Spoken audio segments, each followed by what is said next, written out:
My name is Regina and I am 25 years old. And the day my mother died, the world did not simply grow quiet. It fractured along a fault line I did not know existed. Because grief is often described as a wave or a storm or a weight on the chest, but what I felt was more like erasure. Like someone had taken an eraser to the outline of my life and begun rubbing out the parts that made it recognizable. And the house I grew up in, the place that once felt anchored in warmth and routine, suddenly seemed unfamiliar, as though the walls themselves were holding secrets and holding their breath at the same time. And people moved through it in soft shoes and softer voices carrying casseroles and sympathy that dissolved into the background hum of loss. And through all of it, my father did not cry. He did not break down. He did not even pretend to be shattered. Instead, he became something colder and more distant, like a man already reorganizing his world while mine was still collapsing. And when the funeral ended and the last guest left and silence settled thick and suffocating over the furniture, I stood alone in the living room clutching my mother's sweater, breathing in the faint trace of her perfume as if scent alone could anchor her to this world. Still naive enough to believe that even if I had lost her, I had not lost everything. But that illusion lasted less than 24 hours, because the next morning my father summoned me to his study with a tone so formal it felt like a business appointment rather than a conversation between parent and child. And he did not ask me to sit. He did not look at me with shared sorrow. He stared instead at a stack of documents on his desk as though they were more urgent than my existence. And he spoke in the language of ownership and control, in the language of assets and responsibility. And I remember thinking with a strange clarity that this was the exact moment everything shifted. Because he was not speaking like a husband who had lost his wife or a father who was comforting his daughter. He was speaking like a landlord outlining terms to a tenant. And then came the sentence that still reverberates inside me with brutal precision. Find somewhere else to live. Your mom isn't here to protect you anymore. And there was no rage in his delivery, no dramatic crescendo, just a calm finality that made the cruelty sharper. And my mind refused to process it at first, because surely no father looks at his grieving daughter and sees inconvenience. Surely no home can be revoked overnight. But he slid a folder across the desk as if that gesture could finalize the eviction of not just my body but my belonging. And inside were bank statements and property documents and a number so large it seemed abstract, $33 million.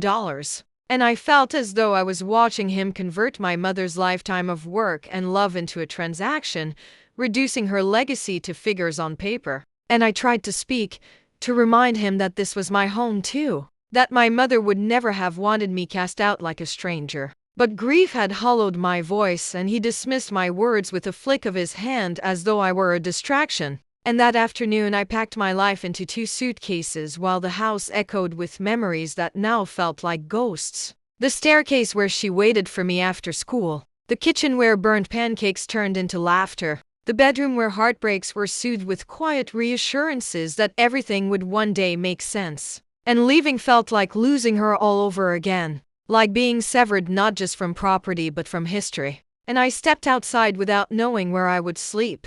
Without understanding how a lifetime of belonging could be cancelled with a single conversation. And the days that followed blurred into borrowed couches and polite sympathy and humiliation that sat heavy in my throat. And I replayed his words over and over, searching for logic, because the human brain prefers even painful logic to senseless cruelty. But cruelty does not always offer explanation. And then a call came from my mother's lawyer asking me to come in. And I almost declined, because by then I believed there was nothing left to discuss. Nothing my father had not already claimed with such unshakable certainty. Yet something inside me, perhaps desperation, pushed me through the door of that quiet office where the lawyer regarded me with an expression that blended pity and astonishment. And he asked a question that made the air shift around me.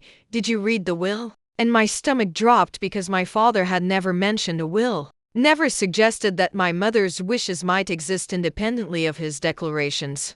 And the lawyer turned the document toward me and pointed to a paragraph that began to rearrange my understanding of everything. And I read slowly at first and then again more carefully, because the words felt too deliberate to be accidental. The house was not fully my father's.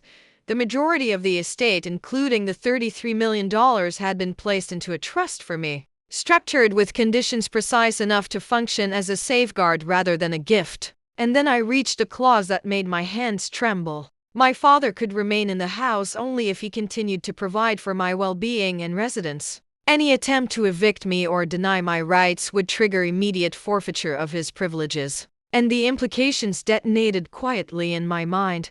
My mother had anticipated something. Whether it was his temperament or the possibility of greed, I may never fully know. But she had not left me unprotected. She had written a shield into existence. And when the lawyer explained that my father's actions constituted a violation of those terms, the word consequences felt almost too small to contain what was unfolding. Because suddenly the power dynamic I had assumed was permanent revealed itself as conditional. And legal notices were drafted and documents filed, and my father, who had spoken with such unwavering authority, was confronted with the reality that he did not own what he believed he controlled. And I was not present when he received that call, but I was told the color drained from his face, that his confidence fractured into disbelief. And when I returned to the house, it was not as a displaced daughter, but as the beneficiary my mother had intended me to be. Though there was no triumph in my step, only a complicated mix of vindication and sorrow. And he stood in the hallway looking diminished, stripped of the certainty he had wielded like a weapon. And there is a peculiar silence that exists when illusions collapse between two people. A silence thick with the recognition that roles have shifted and cannot be restored to their former shape. And he attempted to speak in fragments of justification, but the law had already redrawn the boundaries. And the legal process moved forward with a clinical inevitability that felt less like revenge and more like accountability. Violations documented, conditions enforced, privileges revoked. And eventually he moved out, leaving behind a house that still carried my mother's presence but no longer carried his authority. And there was no dramatic reconciliation, no tearful apology that mended decades in a single moment. Only distance and the slow realization that some fractures are not meant to be repaired but understood. And as I stood alone in the living room once more, I recognized that my mother's final act had never been about wealth alone. It had been about dignity, about ensuring that even in her absence I would not stand defenseless before someone who mistook control for love. And the trust she created was not merely financial, it was symbolic. A declaration that my place in that home and in this world could not be revoked by intimidation or convenience. And the grief did not disappear. I still missed her with an ache that surfaced in quiet hours. But intertwined with that grief was gratitude for the foresight that shielded me when I was too stunned to protect myself. And in time I began to understand that what felt like abandonment had been met with a counterbalance of protection written in ink long before I needed it. And though my relationship with my father remained distant and unresolved, I no longer saw myself as the powerless figure he had attempted to reduce me to. Because truth had surfaced with a force he never anticipated.